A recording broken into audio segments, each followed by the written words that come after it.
generalization of scenario. It may not be applicable to every organization directly. For example, if you take an educational institute, there is a three-ladder management. Department level there is a HOD, college level there is principal or whoever, and then there is a management. In some organizations, at least in the startup organization, in small companies, it is very difficult to find three levels of management. Point is very simple. We are not looking for persons having management responsibilities. No. We are looking at roles which people play in an organization. So, in some organizations, the same person may play both the roles. It is very much possible. We are looking at what are the roles the management has to play in the organization. That is in three levels. One is operational, what we call as operational, that is day-to-day running of an organization. Second level is middle level, that is short-term planning. Another is strategic, long-term planning. So in any organizations, the management responsibilities is at three levels. So information systems should be built to satisfy the three levels of management. We have said in our previous discussion that the lowest level of management, their job is routine. Therefore, the kinds of information system they require, we have called it as MIS, Management Information System, whose main responsibility is to generate some reports. Where does the data for that report come from? They come from transaction processing systems and all that. They provide data which is consolidated into reports which is sufficient for low level, operational level management. They just need to know what happens on a everyday basis. At one level above, people need to take short-term decisions. So such information systems are called as decision support system. Please understand, please meditate on the choice of words here. We are saying decision support system. We are not saying decision making system. What is the implication? Implication you have to understand from whatever you have studied earlier.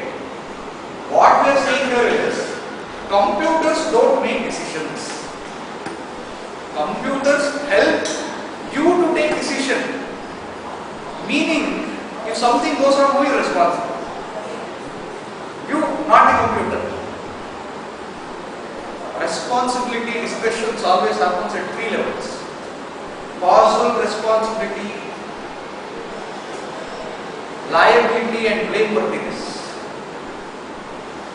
Which responsibility will you fix for humans? Which responsibility will you fix for computers? In decision support systems, computers help humans to take decisions. So if something goes wrong, what responsibility is fixed to computers? What responsibility is fixed to humans? Who is blameworthy? Who is liable? Off the top. We can discuss this. But anyway, this support is very important for me. What we are saying again and again is it just supports. How do machines support decision making? Last class, in an informal session, we were trying to discuss something came out of that discussion. What is the most necessary ingredient for making decision?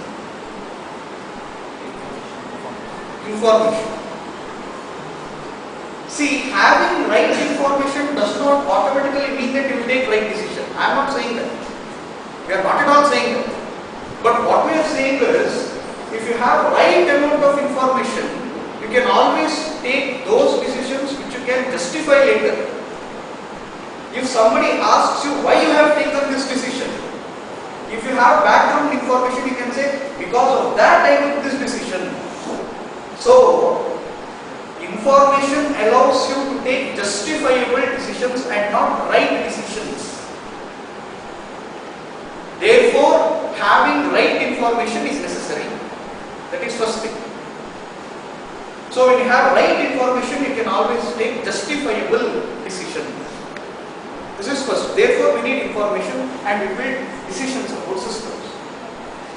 Of course, Rainer, Turban and Porter do discuss about a decision making model. I feel that we can take this topic at best as a joke and leave it there. For I do not believe that there is a formal decision making model. We cannot formalize the decision making process. That is my very clear stand on this topic. There is a very broad way in which we take the decisions. We say, at least in a domain like engineering, that we need a process to take decisions. How do we take decisions? At least in engineering. Whenever I discuss what is engineering, I usually say this. I don't know whether I have shared this idea with you or not.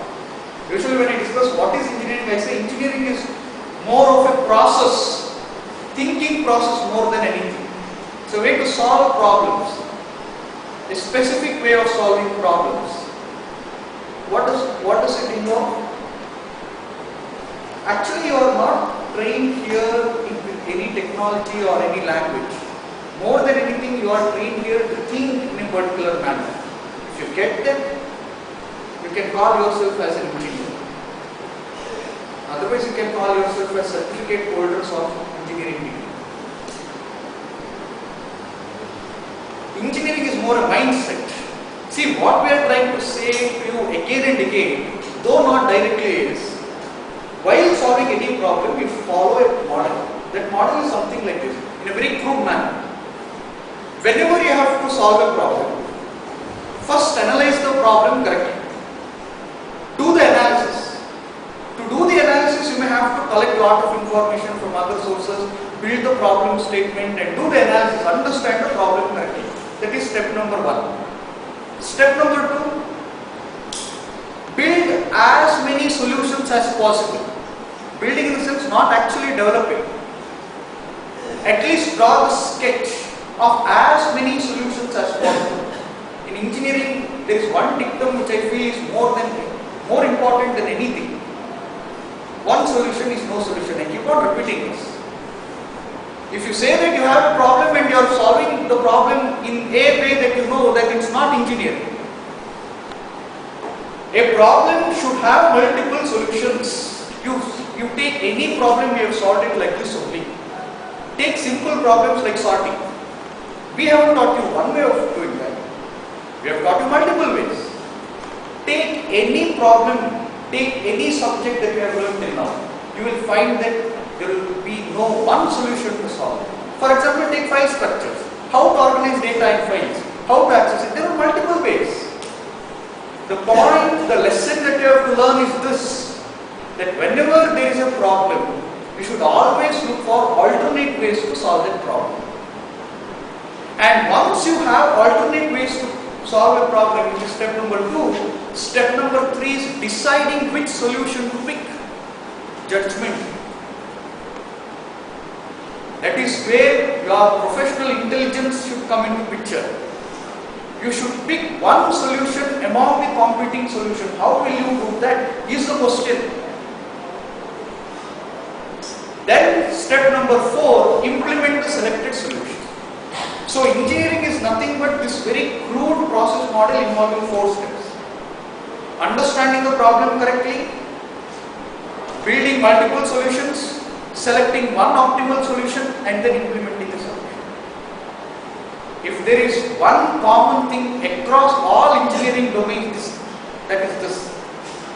It is what we are trying to teach you. So in a sense you can say this is a process model for decision making. I don't know whether we consciously follow this every time we take the decision. I don't know. Therefore I don't want to talk more about this. Nevertheless, Even if you don't follow this practice in your personal life, in your professional life, you will be asked to follow this model. You just can't say that I wrote this solution to this problem because I want it to be like this. No. It can't happen like that in professional life. You should justify your decision. For that, you need to follow this process. Okay? So I don't want to discuss more on the decision making process as such. Let us discuss something else. Usually, computer-based decision support systems answer only 3 questions. Only 3 questions. Those questions are this. When I say there are systems which help you take decisions, what are we actually doing is we are answering these 3 questions, that's all. Don't expect that decision support system means you type your question to the computer and it will give you answer. No, it's not something like that. Okay? We have not come to such a stage where we have such sophisticated systems. Decision support system means those systems which answer these 3 primary questions. What are the questions? One is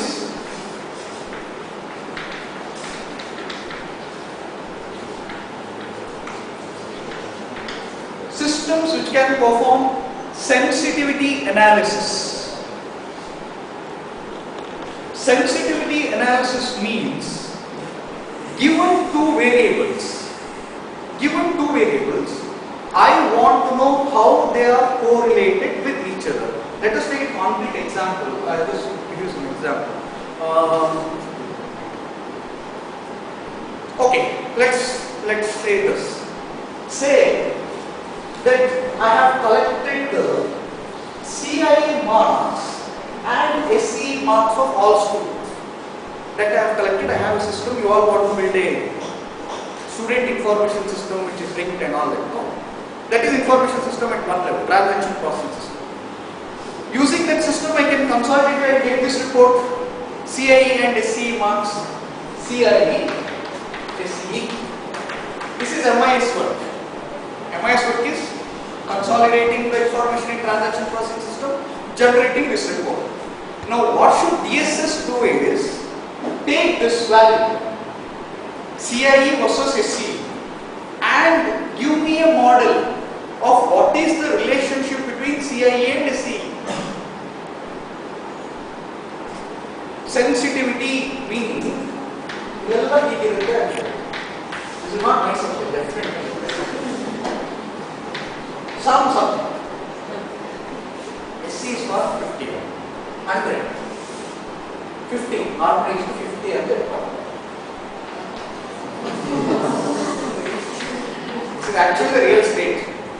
Because you have so high marks in your CIE, you end up getting good grades. But anyway, what DSS system should do, one is find the correlation between CIE and SE.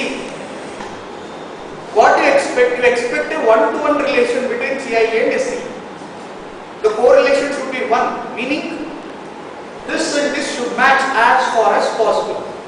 If they don't match, if there is a skewed distribution in one parameter given the other parameters range, that means there is a problem. So if my system can do the sensitivity analysis, how sensitive is this with respect to this, I can take certain decisions. For example, if I do the sensitivity analysis of this data and I get the correlation factor, I can say that if it is below this particular range, if it is below 0.5, that means the teacher has some huge problem. I can take such a decision and I can ask the teacher to go home. If he asks me why I am sending him home, I can show this data. Are you understanding the point? So I can justify my decision by using some data. Whether it is right or wrong, we are not at all interested here. Justifiability. This is sensitivity analysis.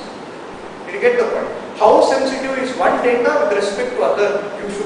We should be able to do that correlation. Fine. Second is what if analysis. What if analysis, as the name suggests, set one parameter and see what will be its effect on the other parameter. Continuing the same example, you have this much data. Now using this data, I should be able to predict if my internal CI marks is 41, what will be my SE mark? What if, using this model, if I am able to predict one data given other data, mathematical modeling will help you do this actually. You can do some mathematical modeling. This capability should be there in the system. What if analysis? It's very clear. What if analysis? Third is, you should be able to do goal seeking analysis. Goal seeking analysis is, see here they are setting the known parameter and seeing the unknown. This is the goal. On the other hand, you should say I want this many SE marks. So what should be my, see, using the same model. I am setting the goal and I want to know what the other parameter should be. In the sales paradigm, if you know the daily sales amount, you should be able to predict if I want to reach this much sales, what should be my cost, what should be my distribution strategy and related items. So, any information system which provides you these three capabilities, that information system will call as decision support system. You get the point? See how it grows. This cannot exist without MIS. MIS cannot exist without DPS. They are all related to each other. Fine? This is one aspect.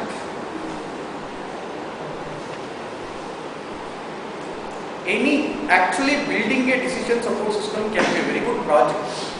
You take a domain, this has huge implications in financial market, predicting the stock prices, predicting the interest rates. This has huge implication. In business world, this area is called as business intelligence. This is called as business intelligence. People who are hugely interested in programming can jump into this area. Actually, the textbook does not discuss the technologies behind this. I will briefly discuss them. There are only 3 technologies. Unfortunately, what has happened is, I have finalized the elective list for you. Nobody has come forward to offer you these electives. Actually, there is a particular stream of electives which I wanted you to study. There are 3 techniques which either with your self-interest or with someone's help you should study. At least one among these 3. These 3 are, one is fuzzy logic, another is artificial neural networks, third is genetic algorithm. These 3 together is what we call as soft computing techniques. Soft computing techniques, which are the engines which fuel the subject called as artificial intelligence. Actually, we are inventing some kind of intelligence here, if you have seen. Some kind of intelligence. There are 3 technologies which fuel this. I will briefly speak about it. Maybe you can convince some teacher to offer you those subjects. Fuzzy logic is first. Actually, what has happened is, fuzzy logic is more prevalent in the eastern part of the globe, and artificial neural network is more prevalent in the western part of the globe. There are reasons for this, I will tell you why. Fuzzy logic means, you all know. What is fuzzy logic? Not a clear logic.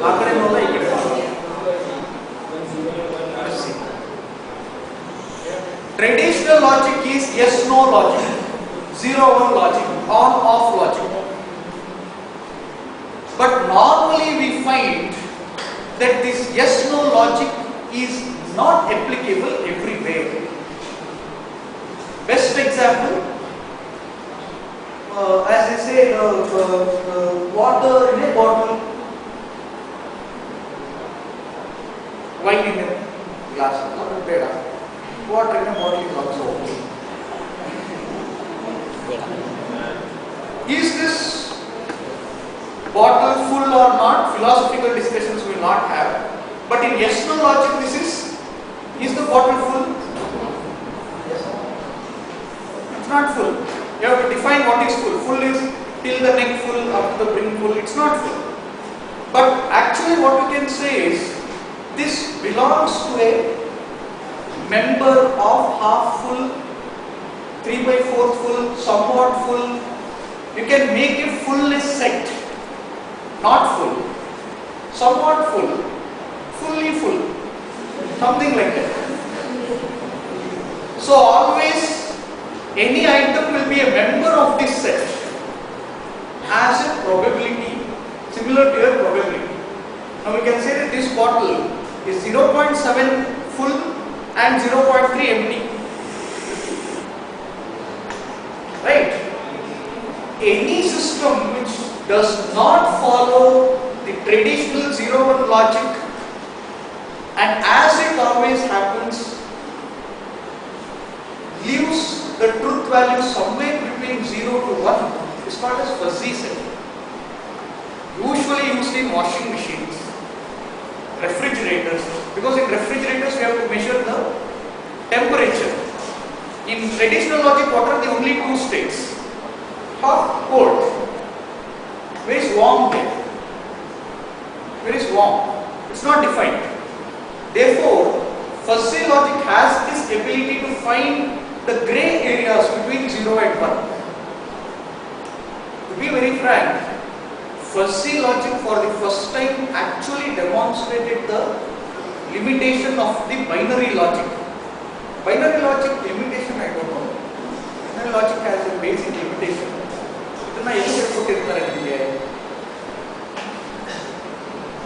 Discrete maths,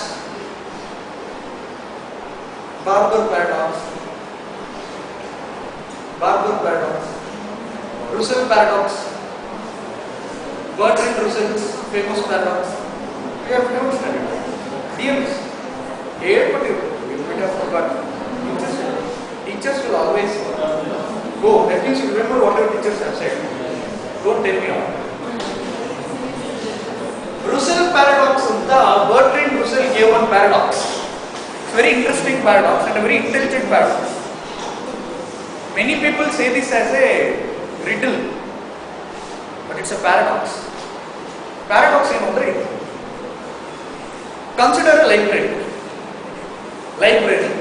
You are making catalogs in the library. Catalog number 1. Catalog number 1. List of those books pertaining to computers. List 1. List 2.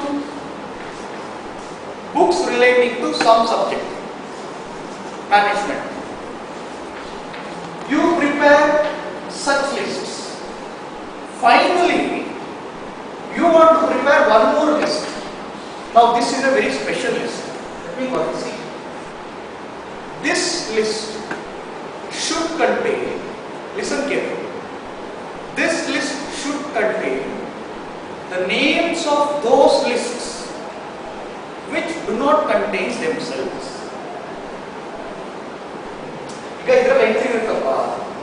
A, B, C, D, E, F. Names of the books. X, Y, Z. These are names of the books. This should be the list of those lists which do not contain themselves. So what would be here? We will have C1 because C1 is not there inside this list. No. This list is a list of lists which do not contain themselves. C1 is not the member of this. So C1 will come here. C2 will come here. Oh, this is C2. C3 should come here. Now see. Consider this as one whole system. Is this a complete system? No. Why? C does not contain itself. C does not contain itself. So C should come within this. But the moment C comes within this, it violates itself. Therefore, it's a paradox. You don't know how to solve it. C, violate you have to remove. The moment you remove that, the system is incomplete, so you want to add it. That is paradox. In common language, to make people understand, they have devised what is called as Barber's paradox. Barber's paradox is, there is this town where there is a rule in the town that all men should be clean shaven. In that town, all men shave for themselves or get shaved by a barber. The paradox is, who will shave barber? It's an interesting paradox to solve. It's not a riddle, it's a paradox. Fine, anyway. So what does